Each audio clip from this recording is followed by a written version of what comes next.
जब भी ना एग्जाम की खिचड़ी बनती है तो कुछ डिजीज या कुछ टॉपिक ऐसे होते हैं जो चावल दाल की तरह होते हैं, नहीं बहुत इंपॉर्टेंट टॉपिक होते हैं और वो क्वेश्चन भी बना के लाते हैं।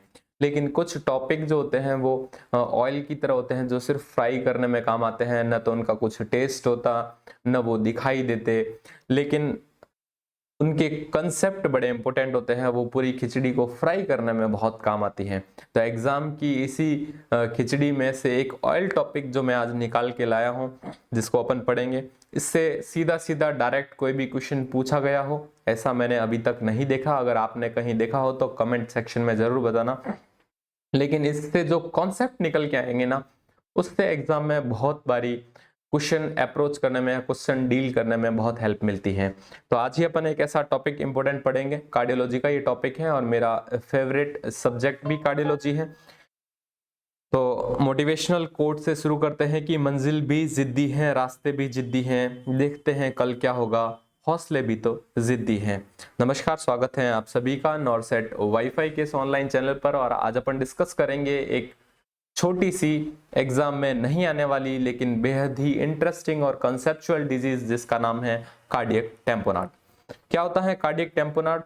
जब भी मैं समझाता हूँ, बाईलैंग्वेज में समझाता हूँ कि जो भी वर्ड, जो भी चीज आपको नहीं समझ आए, आप अपनी लैंग्वेज में उसको कन्वर्ट करें, आपको बहुत अच्छे से उस चीज का नॉलेज होगा और बहुत जल्दी से आप उस टॉपिक पे, उस कंसेप्ट पे ग्रेस्प कर पाएंगे। सबसे पहला जो यहाँ वर्ड आता है वो आता है कार्डियक, और कार्डियक से आप सभी वाकिफ हैं, ये यूज लिया जाता है ह्यूमन हार्ट के लिए। सेकंड जो वर्ड आया है इसमें वो आया है टेम्पोनाड। क्या होता है टेम्पोनाड? में हिंदी मीन समझाता हूं, सिंपली इसको बोलते हैं हिंदी में तीव्र संपीड़न। संपीड़न का मतलब होता है कंप्रेस करना, दबाना, और तीव्र का मतलब होता है जोर से, फटाफट से। तो ऐसी कोई भी कंडीशन जो हार्ट को फटाफट से कंप्रेस कर दे, दबा दे, उस कंडीशन को अपन क्या बोलने हैं? कार्डियक टेम्पोनेट बोलने वाले हैं। चलिए अब टेक्निकल टर्म्स में समझना शुरू करते हैं कि मेडिकल सर्जिकल नर्सिंग में ये डिजीज किस तरह से अब धीरे धीरे आगे बढ़ेगी। तो इस डिजीज को समझने के लिए कि फटाफट से या तीव्र संपीड़न या कंप्रेस कौन करता है, कैसे होता है, इन सब को समझने के लिए थोड़ा सा रिलेटेड हार्ट की एनाटॉमी अपने को पढ़ना पड़ेगा। फटाफट से रिव्यू कर लेते हैं जो एनाटॉमी का पोर्शन अपने इस डिजीज में हेल्पफुल होगा। सबसे पहले अपन डिस्कस करते हैं हार्ट की लेयर्स के बारे में। आप सभी को पता है ह्यूमन हार्ट के अंदर कितनी लेयर होती है? 3 लेयर होती है। सबसे इंटरनल लेयर जिसको अपन क्या बोलते हैं? एंडोकार्डियम। एंडोकार्डियम सबसे इनर लेयर होती है, स्मूथ लेयर होती है और ब्लड के क्लॉट को प्रिवेंट करती हैं। 2 वर्ड में यहाँ पे लिख देता हूँ, ये स्मूथ होती है, ये इनर लेयर होती है और प्रिवेंट करती है क्लोटिंग को, प्रिवेंट ब्लड क्लोटिंग। समझ आ गई बात? सेकंड लेयर की अगर बात करें, जो बीच की लेयर होती है, that is the myocardium layer. Important layer होती है मायोकार्डियम, और मायो का मतलब ही क्या होता है? मसल्स। यानी ये क्या रहने वाली है? हार्ट की मसल्स, यानी कार्डियक मसल्स इसके अंदर होती हैं, कार्डियक मसल्स होती हैं सबसे पहला। दूसरा जो अपन बात करते हैं, ये किस में काम आती हैं? ये कॉन्ट्रैक्शन कराती हैं, यानी हार्ट के कॉन्ट्रैक्शन और रिलैक्सेशन का जो फंक्शन प्ले करती हैं वो करती है मायोकार्डियम। और थर्ड जो लेयर आती है यहां से निकल के, वो आती है पेरिकार्डियम। क्या होती है? पेरिकार्डियम। ये सबसे आउटर लेयर है। और आज के टॉपिक जो कार्डियक टेम्पोनाड है, उसमें सबसे रिलेवेंट कंसेप्ट जो हैं वो पेरिकार्डियम से निकल के आने वाले हैं। तो बाहर की जो पेरिकार्डियम होती है ये टफ होती है, टफ लेयर होती है, ये प्रोटेक्ट करने का काम करती है हार्ट को, हार्ट के प्रोटेक्शन का काम करती है, और ये करती है प्रिवेंट फ्रॉम ओवरफिलिंग।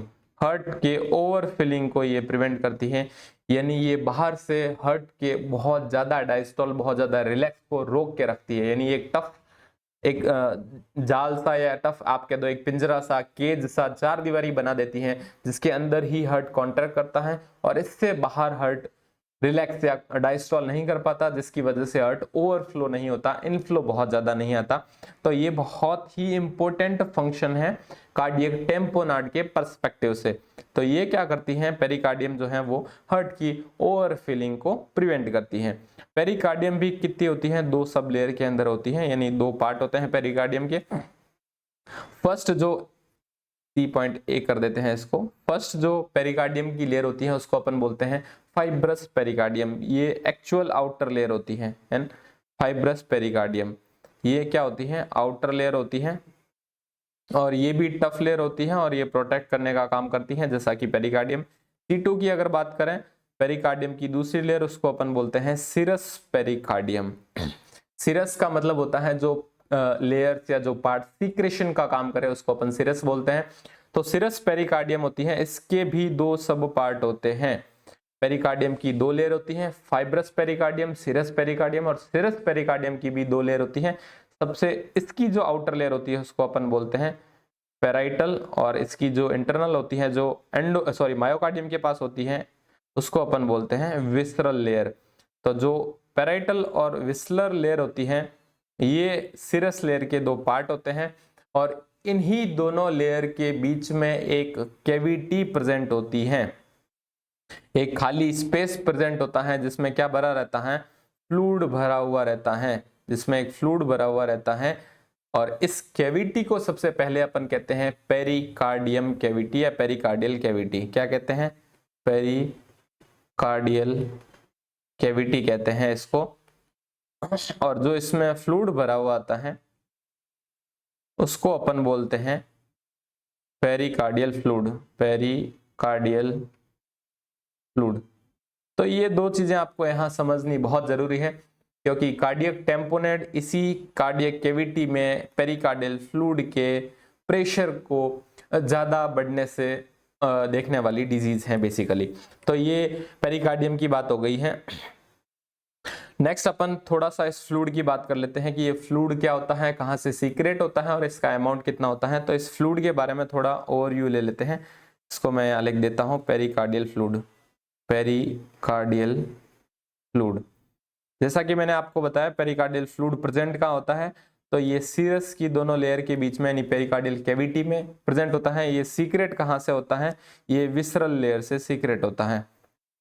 ये विसरल लेयर से क्या होता है, सीक्रेट होता है। अमाउंट की अगर बात करें तो ये 15 से 50 मिलीलीटर यानी ml इसका क्या होता है, अमाउंट होता है। इतने अमाउंट में ये भरा रहता है। ये क्या काम करता है, ये बेसिकली कुशन का काम करता है यानी हार्ट के बीच में स्पंज का काम करता है और ये फ्रिक्शन को रिड्यूस करता है। रिड्यूस करता है किसको, फ्रिक्शन, दोनों लेयर के बीच में, दोनों लेयर के बीच में फ्रिक्शन जो रगड़ खाता है हार्ट कॉन्ट्रैक्शन और रिलैक्सेशन के बीच में, उस फ्रिक्शन को ये कम करने का काम करता है पेरिकार्डियल फ्लूइड। अगर ये बात समझ में। अब क्या होता है, इसी फ्लूइड के अंदर कुछ फ्लूइड का अमाउंट देख लिया, कुछ और डिस्कस कर लेते हैं अपीयरेंस के बारे में। फ्लूइड दिखता कैसा है, तो अपीयरेंस अगर इसकी बात करें तो ये क्लियर फ्लूइड होता है, थिन होता है। अपीयरेंस की अगर बात करें तो फ्लूइड क्या होता है, क्लियर एंड थिन फ्लूइड होता है, थिन फ्लूइड होता है। ये फ्लूइड जो होता है वो प्लाज्मा फिल्ट्रेट होता है यानी प्लाज्मा से फिल्टर होके बना होता है, फिल्ट्रेटेड होता है। तो फिर इसके कंपोनेंट क्या होंगे, अगर प्लाज्मा से कोई भी चीज फिल्टर होके आती है तो नॉर्मली उसके अंदर क्या मिलता है, वाटर मिलता है, उसके अंदर प्रोटीन के मॉलिक्यूल्स मिलते हैं और मिलते हैं इलेक्ट्रोलाइट्स।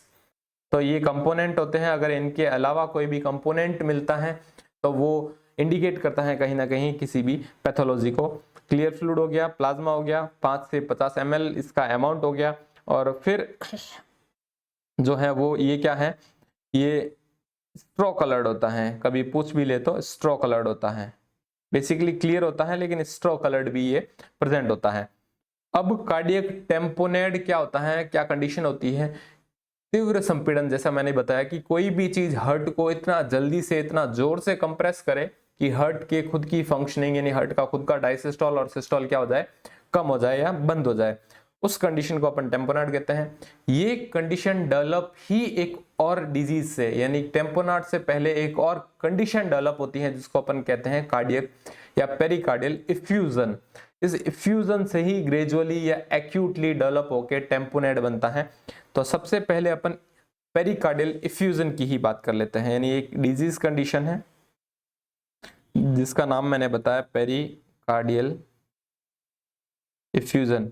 अब बहुत सिंपल है, पेरिकार्डियल इफ्यूजन क्या होता है, बेसिकली इफ्यूजन का मतलब होता है टू पोर आउट, कहीं से निकल के किसी अलग जगह में सेटल हो जाना, दैट इज द इफ्यूजन। इसके बनिस्पत एक और वर्ड आपने सुना होगा, विपरीत इन्फ्यूजन, दोनों में कंफ्यूज नहीं होना है। इन्फ्यूजन जो अपन आईवी ड्रग्स, आईवी फ्लूइड जो देते हैं ब्लड वेसल्स के अंदर, उसको अपन इन्फ्यूजन बोलते हैं। ये इफ्यूजन है, बॉडी का खुद का ही फ्लूइड निकल करके किसी कैविटी में आ जाता है। तो ये पोर इन है, बेसिकली ये पोर इन करते हैं और इसमें क्या होता है, पोर आउट हो जाता है फ्लूइड।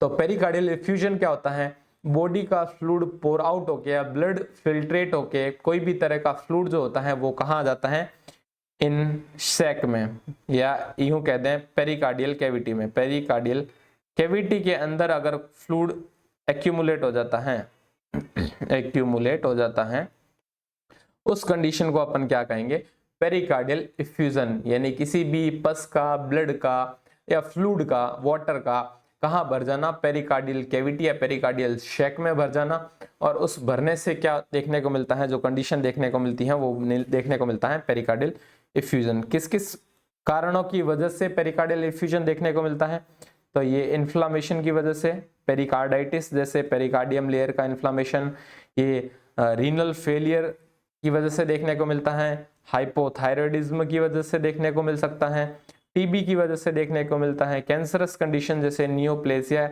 आदि इत्यादि की वजह से ये देखने को मिल सकता है। तो इन सारी कंडीशन के अंदर क्या होता है, बॉडी का जो फ्लूइड है वो लीक आउट होके पेरिकार्डियल स्पेस में आ जाता है, जिससे पेरिकार्डियल स्पेस का अमाउंट 50 ml से क्या हो जाता है, ज्यादा हो जाता है, और इस कंडीशन को अपन इफ्यूजन कहते हैं। यही कंडीशन, इफ्यूजन की कंडीशन आगे जाके कार्डियक टेम्पोनार्ड की कंडीशन में डेवलप होती है। यानी ये कार्डियक टेम्पोनार्ड है और ये हल्दी हेट है। ये स्पेस जो आप देख पा रहे हैं, मैं इसको क्लियरली मार्क कर देता हूं रेड कलर से। तो ये जो स्पेस आप देख रहे हैं ये पेरिकार्डियल स्पेस है, ठीक है।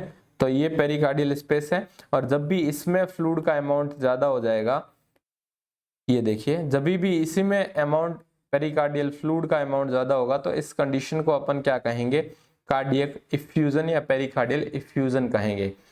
अब ये कौन सी कंडीशन में टेम्पोनाइड में बदल जाएगा, तो इनके बीच में आपको लग रहा होगा कि बहुत थोड़ा सा फर्क है, कि इफ्यूजन में अगर फ्लूइड का अमाउंट बहुत ज्यादा बढ़ गया तो वो टेम्पोनाइड कहलाएगा, ठीक बात है।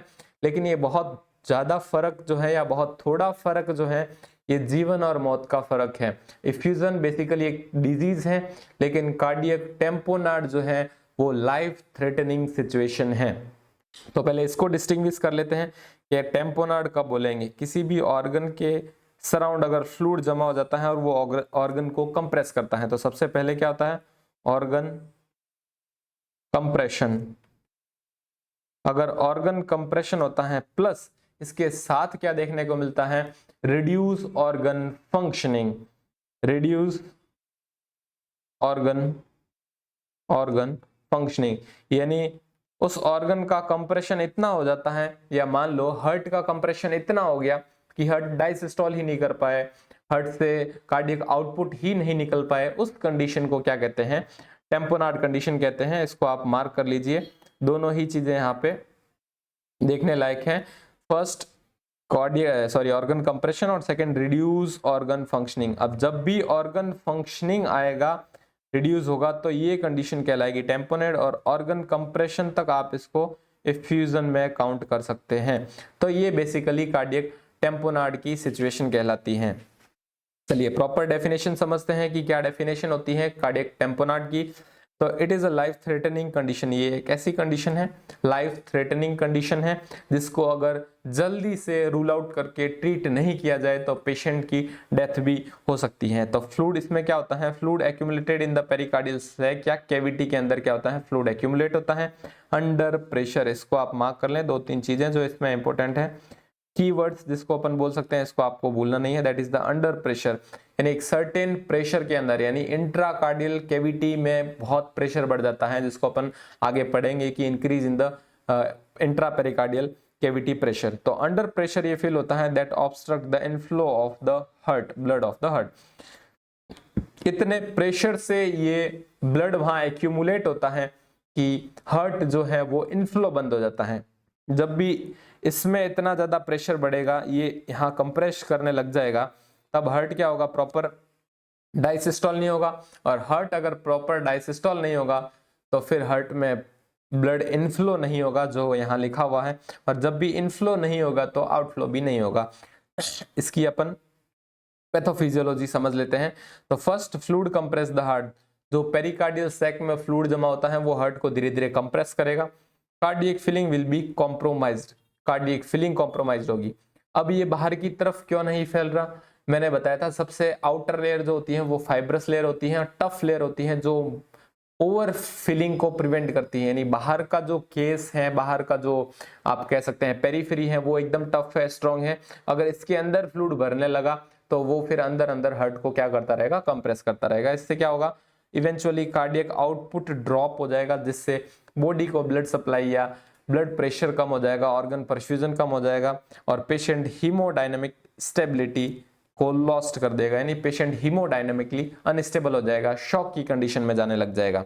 तो यहाँ पर जो मैं एक फॉर्मूला सिंपली लिख दूं कि किस कंडीशन को अपन कार्डियक टेम्पोनार्ड कहेंगे, तो वो होता है इंट्रा पेरिकार्डियल प्रेशर का इतना बढ़ जाना बहुत ज्यादा मात्रा में कि ये सक्सीड कर जाए फिलिंग प्रेशर को, फिलिंग प्रेशर ऑफ हार्ट। यानी हार्ट के फिलिंग प्रेशर से भी ज्यादा अगर इंट्रा पेरिकार्डियल प्रेशर माने कैविटी के अंदर जो फ्लूइड है उसका प्रेशर, उससे ये बहुत ज्यादा हो जाए फिलिंग प्रेशर से, इसको अपन बोलते हैं डायस्टोलिक प्रेशर। हार्ट का डायस्टोलिक प्रेशर, ना कि आर्टरीज जो अपन एक्सटर्नल आर्टरीज का प्रेशर रहते हैं वो नहीं, ये एट्रियम और वेंटिकुलर का डायस्टोलिक प्रेशर होता है, जिसको अपन क्या कहते हैं, फिलिंग प्रेशर कहते हैं। आगे अपन इसकी थोड़ी सी डिटेल पढ़ेंगे। तो इस कंडीशन को अपन क्या बोलते हैं, कार्डियक टेम्पोनार्ड की कंडीशन बोलते हैं। नॉर्मल वैल्यूज अपन देख लेते हैं। अपन ने बहुत सारी चीजें पढ़ी, इंट्राकार्डियल प्रेशर, फिलिंग प्रेशर, कैविटी का अपन ने पढ़ लिया, कैविटी और अंडर प्रेशर। तो इन सारे प्रेशर्स की नॉर्मल वैल्यू क्या होती है एक हेल्दी ह्यूमन के अंदर। तो पेरिकार्डियल फ्लूइड जैसा कि मैंने आपको बता दिया है, ये 15 से 50 ml का फ्लूइड होता है, जो कि पेरिकार्डियल शैक, विसरल और पैराइटल के बीच में भरा हुआ रहता है।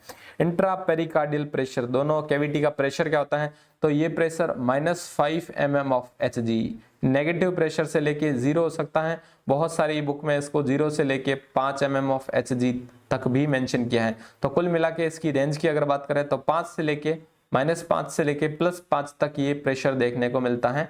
मोस्टली 0 और नेगेटिव इंट्रा पेरिकार्डियल प्रेशर होता है।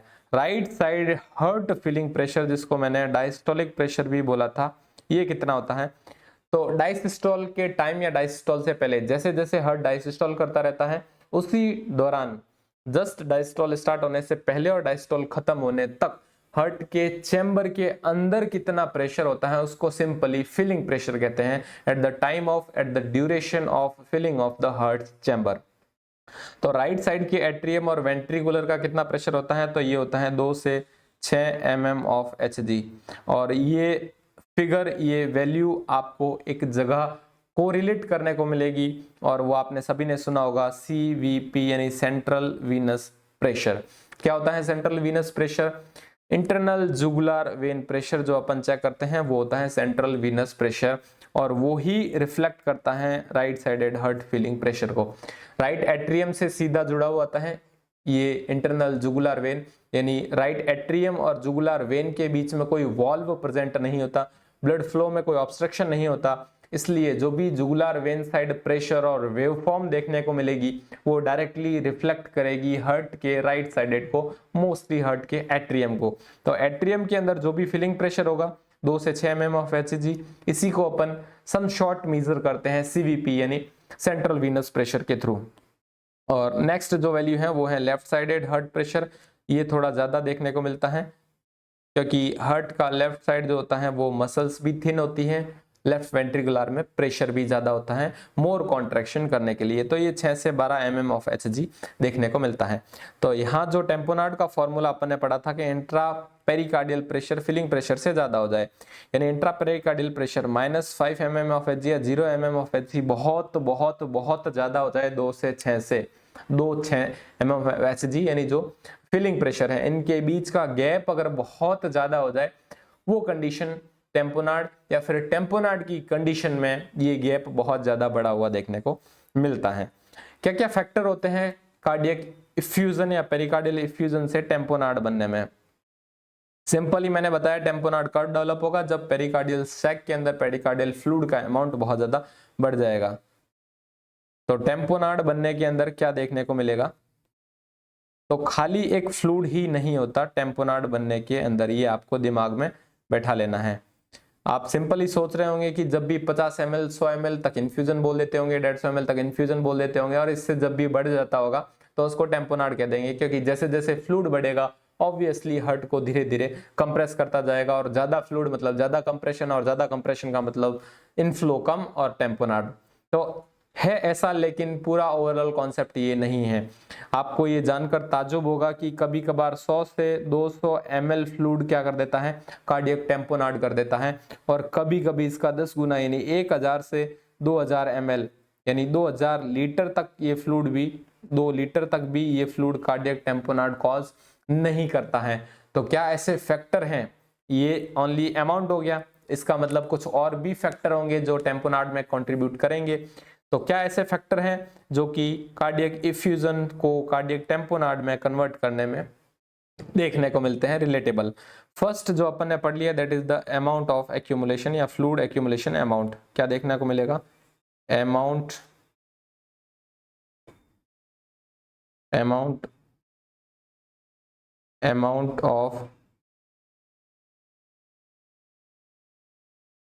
Of fluid accumulation. कितना फ्लूइड एक्यूमुलेट होगा? ऑब्वियसली अगर ज्यादा फ्लूइड एक्यूमुलेट होगा तो ज्यादा प्रेशर जनरेट करेगा और टेम्पोनार्ड की कंडीशन को ज्यादा प्रोवोक करेगा। सेकंड आता है रैपिडिटी ऑफ एक्यूमुलेशन, कितना जल्दी पेरिकार्डियम में फ्लूइड का लेवल बढ़ता है, रैपिडिटी ऑफ फ्लूइड एक्यूमुलेशन। तो इसके बेस पे ये दो टाइप का हो जाता है, एक तो एक्यूट कंडीशन और एक देखने को मिलती है क्रोनिक कंडीशन।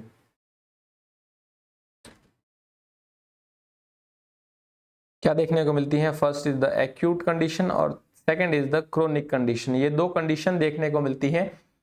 रैपिडिटी यानी कितना जल्दी जो होता है फ्लूइड पेरिकार्डियम में डेवलप होता है या फिल होता है, इसी के बेस में एक्यूट कंडीशन में रैपिडिटी ज्यादा होने की वजह से कम क्वांटिटी का फ्लूइड भी टेम्पोनार्ड बदल जाता है, और क्रोनिक कंडीशन में ज्यादा अमाउंट का फ्लूइड भी कार्डियक टेम्पोनार्ड को डेवलप नहीं करता है। और थर्ड इसमें जो फैक्टर देखने को मिलता है वो देखने को मिलता है कंप्लायंस ऑफ पेरिकार्डियम।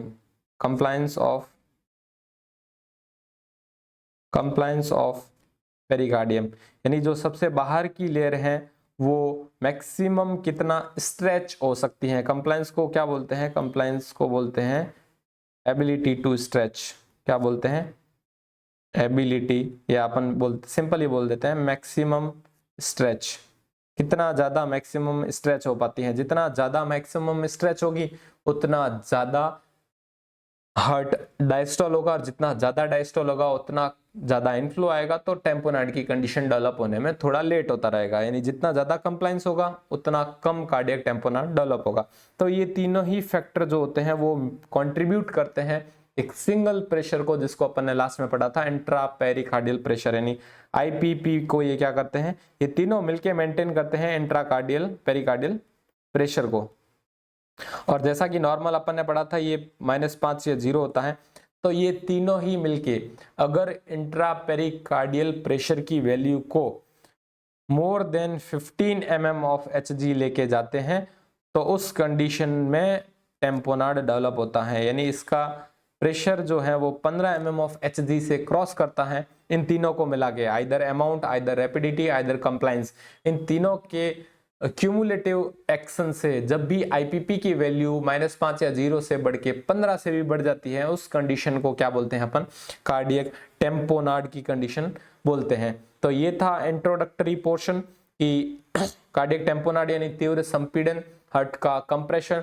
तो कंप्रेशन किससे होता है? पेरिकार्डियल फ्लूइड से। वो कहाँ होता है? पेरिकार्डियल कैविटी में। नॉर्मल अमाउंट दिखता है, नॉर्मली दिखता कैसा है, और कौन से कॉजेज हैं जो पेरिकार्डियल इफ्यूजन करते हैं, और फिर पेरिकार्डियल इफ्यूजन से पेरिकार्डियल टेम्पोनार्ड डेवलप होता है या कार्डियक टेम्पोनार्ड डेवलप होता है। नेक्स्ट लेक्चर में अपन इसका जो सेकंड पार्ट पढ़ेंगे उसमें पढ़ेंगे कि कितने टाइप का होता है ये टेम्पोनाड, कैसे इफ्यूजन से कैसे कैसे ये डेवलप होता है, क्या साइन एंड सिम्टम देखने को मिलते हैं और क्या उसका मैनेजमेंट देखने को मिलता है, ये सब अगले पार्ट में डिस्कस करेंगे। इस पार्ट के लिए अभी इतना ही। अगर आप नॉरसेट वाईफाई चैनल पर नए हैं तो चैनल को जरूर सब्सक्राइब करें और वीडियो अच्छा लगा हो तो बाकी कलीग के साथ भी शेयर करें। बहुत बहुत धन्यवाद।